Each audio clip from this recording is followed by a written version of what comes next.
We should talk about to open, obviously. The Toronto Maple Leafs have taken a 2-1 series lead, stealing a game in Tampa. And a game they probably didn't deserve to win, but that doesn't matter in the playoffs. Obviously, behind us, Daniel still has the 2021 playoffs background. It makes sense 2-1, 2-1 lead, 2021. There we go. It makes sense all these years later. They were just 2 years behind the plan. Morgan Riley gets the OT winner towards the end of the first overtime period. I think we were all concerned it was going to go, and we all wanted to watch the other games that were going on. But anyway, gentlemen, story of the game, I would say, is Austin Matthews' fault.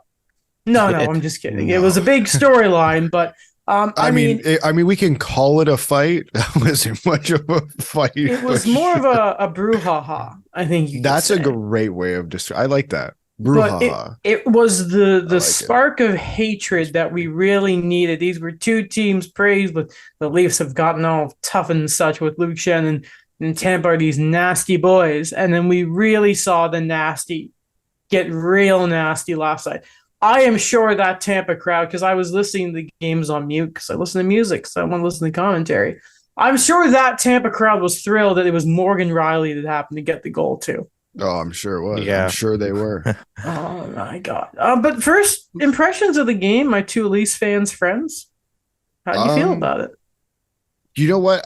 We were having this brief discussion before the podcast, so I'm going to repeat it and then I'll expand on it a little bit too. Obviously, I don't know if we're going to talk about game 2, but they've absolutely blew it. It was game 1, but the opposite. Yes. But I would say deep down, like the game 3 win feels so much better than the game 2 win, even though like the score was so tight, the game was pretty tight. And to me, it's because they didn't deserve to win that game. And in the playoffs, that hasn't happened to them often or really ever.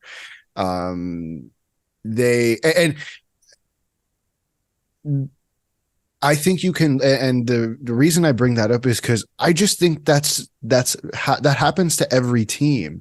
I saw Norman Powell quote recently talking about the Raptors run, and he was talking about how they got lucky. The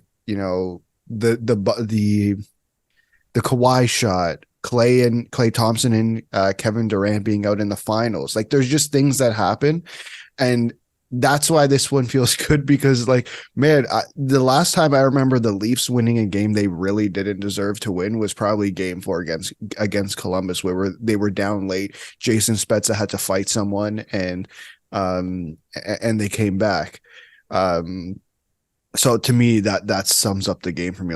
It's such a good, it's a fun, it doesn't change. They're up 3-2 or they're up 2-1 in the series. But I really enjoy that win because they didn't deserve to win it. Mm-hmm. It's funny when I watched. I did mention to you guys before it that I got to go to the Tickle Toad, a local establishment here in Vaughan, and watching it with a very passionate crowd. I think a very respectful crowd. Just a collective mix of emotions. How the game went, where you had the early goals, Samsonov. I don't know, that second goal I really didn't like because he hit it himself in. He was getting basically shelled for quite a huge portion of the game, and then there's a stretch where the Leafs had 2 shots in 10 minutes, and I was worried. When it kind of got to those last minute, I liked that they kind of collected themselves. They were okay with that, and then they were just putting it on net on Vasilevsky, and that did help with both the tying goal and the winning goal. It is crazy. Like Alex, you've mentioned, it just feels like the Leafs stole that game in a way. I know a lot of people were comparing that to the Montreal-Toronto series where there was that one game where they're like, oh, Toronto should have won, and then Montreal got that goal in overtime, and Game 6 or game 5? Yeah, game 6. I think it's game 5, yeah. Adam? Was that the Spinorama one? You might be thinking of, Well, don't forget, in both 5 and 6, Montreal like controlled most of the game. They blew Yeah. leads. And then it was game 6 was the one where Price stopped like all of the overtime, and then there was the Sandin one when it was the Galchenyuk was game 5 Yes, giveaway on the yes. 2-on. One Yeah. of them. Okay. Yeah. So one of I don't, them. I don't remember. I try to forget that It may be series. game 6. I Yeah. just that was the more when they took over the overtime because I remember because I was at that game. I try to forget that series. I don't. It was the I last time I was really happy as a Habs fan. I guess my overall impression was I was worried because the amount of collapses the Leafs had defensively, the amount of shots they were allowing in their own end, a lot of the game playing in their own end, especially crucial points in the game, and for them to come back, I don't know, it just feels miraculous. I'll say that. I'll leave it there. Well, obviously these games aren't on TSN, but the TSN turning point to me was not the Morgan Riley, Braden Point stuff, which we'll get to in a second here. I think you talk about luck. I think that disallowed goal, the quick whistle, I think was the turning point for me.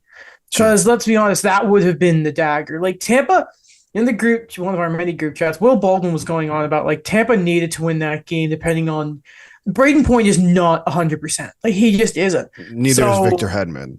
No, God, no. And you know what? By the way, shout out to him because I thought he was really good last night. But whenever Cernak comes in, because he will play this series because it's Tampa, he won't be 100%. Tampa needed to sort of get that win, and you looked at they were trying to give everything they could, and they just couldn't get it done. If there's a turning point in this series for sure, because I think game 1 and 2 at this point were just kind of washes, and this was the first real battle. If this series turned, it to me is because of that moment. I'm not discrediting the win because in the playoffs, no one in 5 years is going to remember that. They're just going to remember the score of the game. Right. So there is the incident in the third where Morgan Riley and Braden Point do come together. Initially, it was called a major for boarding. Upon review, it was just if the boards weren't there, if that was more open ice, you know what, Braden Point is fine. Nothing happens there. But I think it was just because of where it was close to the boards. I think the Tampa players immediately were like, we got to stick. You know, they see Braden Point on the ice. He's in pain. They go from there. In the ensuing, as what I call a brouhaha. For the first time, as Sportsnet stats put out, for the first time in NHL history, 2 60-goal scorers had a scrap, if again we call it that, between Steven Stamkos and Austin Matthews. Nikita Kucherov goes out there and just tackles Morgan Riley, to the point where all those players end up basically getting 5 minutes. But then because of an extended stretch, they were in the box for about 9 minutes. Just pure bedlam. And I said this to Alex before the show started. I actually want to give credit to the refs here because the fact that Toronto came out of that entire situation on the power play, I was waiting for it to be 4-on-4 for some reason. Like I was waiting for it. So I'll give them credit there. And, you know, I will say, let's be honest, there was that, I think it was the Patrick Maroon board in overtime they didn't call. But, you know, everyone was relating it to Kyle Clifford. But I will say in that sequence, again, they reviewed it. They made the right decision. I'll give credit to the refs there. Obviously, I wasn't here for the first episode of the playoffs where officiating was a big talking point, and we're going to talk about it a little later when we get to LA. But I want to give a shout out to the refs there because I don't think we're going to give them a lot of positives, you know, reinforcements for the rest of the playoffs or probably ever again. Yeah, probably. Where was I going to go? Sorry, I got lost. Maybe Sheldon praising Tampa's ability. No, I mean, the refs. Okay, if you're not posting the full quote, stop, please, guys. Like, you told me about this before we started recording. I think you should say it here. So I saw Crypto Bro Chris Johnson. I gotta say it. We started it. Adam started it. We're gonna continue it. Posted the full quote. I'm not sure the context of the question, but I guess they were talking about the Steven Stamkos, Austin Matthews brouhaha. Name of the episode.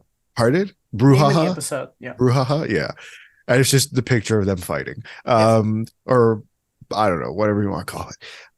And he essentially talked about like managing the officials and like Stamkos talking to the ref while also literally holding Austin Matthews.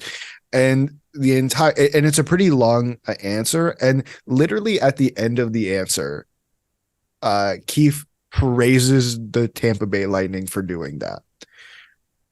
But no one else I saw, and I haven't been on Twitter a lot, so maybe I missed it, but I briefly went on last night to see some of the quotes, and I feel like no one really talked about how Sheldon Keefe praised the,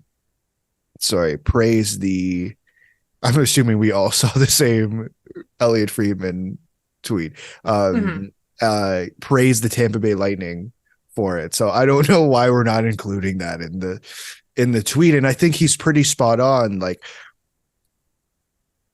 that's a part of their success. That's a part of a lot of teams' success. And call it a bad thing, call it a good thing. It's just the reality of the situation. And it's something they're good at, and they take advantage of it. You know who else is really good at it? The Boston freaking Bruins. And they take advantage of it all the damn time. And they should. It's available to them. The referees allow it to happen. They take advantage of it. I don't blame anyone for doing that at all. I'm not going to do that. It's not recent either. I mean, I hate to bring in PTSD to certain Leafs fans here, and this obviously happened 6 years before I was born. At this point, Daniel was just coming out of university. I'm kidding, Daniel. I'm kidding.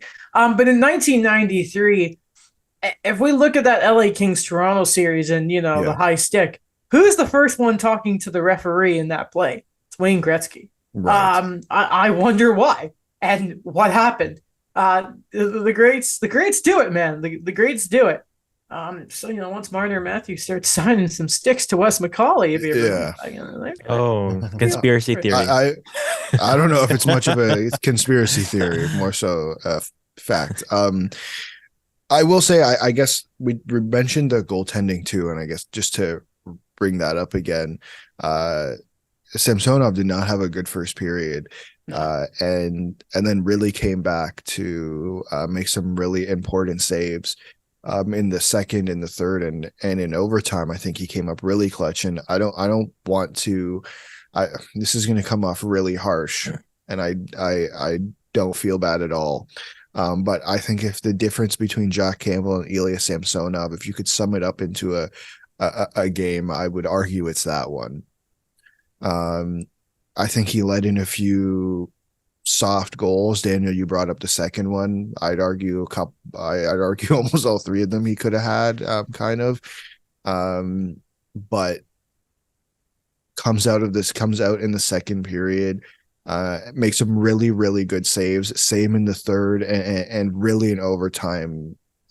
For a team who at points, especially in the third period, looked quite lethargic and played with a lack of urgency, really, really stood up for that. And considering his performance in the first period, and I mean, considering his poor performance in the first game, I think for a goalie to regain his confidence that quickly, I think is going to be really crucial in this series. And it just wasn't something we had last year. I think for me, it was, I guess, a sign of growth and maturity on his end, where he was able to bounce back like that. The one thing I always like to see it as with a goalie performance like that, if he's had a rough first period, is you're not going to make it perfect, but you're going to get the job done. I really do believe that he did hold his own for Toronto. Not the prettiest saves every time, but he was getting shelled quite a bit, especially towards the end. I liked what I saw there. I liked that there was this rally from Toronto, and it did come from Samsonov first. I just hope they don't have to keep doing that every single game in the series. Right. But I like that it's like that safety valve right there, that it's there inherently for them moving forward. Listen here, guys. Game 4 is the difference between a 3-1 series lead and a 2-2 series going back home. That may be common sense, obviously, but listen, next game tomorrow, I'm assuming, is when it is. Does that make sense? Maybe the biggest Leafs game in History. Since 2004. 2021.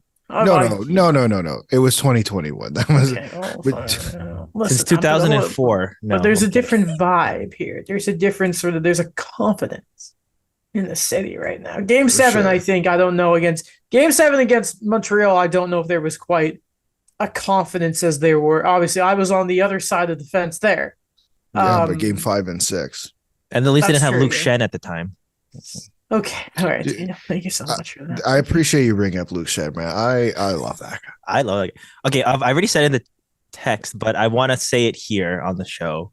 He's probably my favorite Leaf of all time. Luke Shen. Yes. I believe it. I believe it. I know you're being genuine. I know you're not lying. Okay. I'm not. Like, the I amount you actually- talk about Luke Shen. I don't think believe it. Daniel knows how to lie. I know that Oh. that too. No, I just the look on his face. Just Also, are we going to talk about how like similar he looks to Nick Kiprios? Can we talk about yeah, that? that's been brought even at the draft. Like, that was brought I up. noticed it last night, and now I can't unsee it, and I think it's a huge problem. And somehow they both have the same sort of full. No, not full set of hair, but somehow Kippers is still the same color as I mean, they had the Luke same Shen. kind of like similar grit. I mean, like No. also when Kiprios was playing. A little bit, Yeah, yeah. the fighter in him.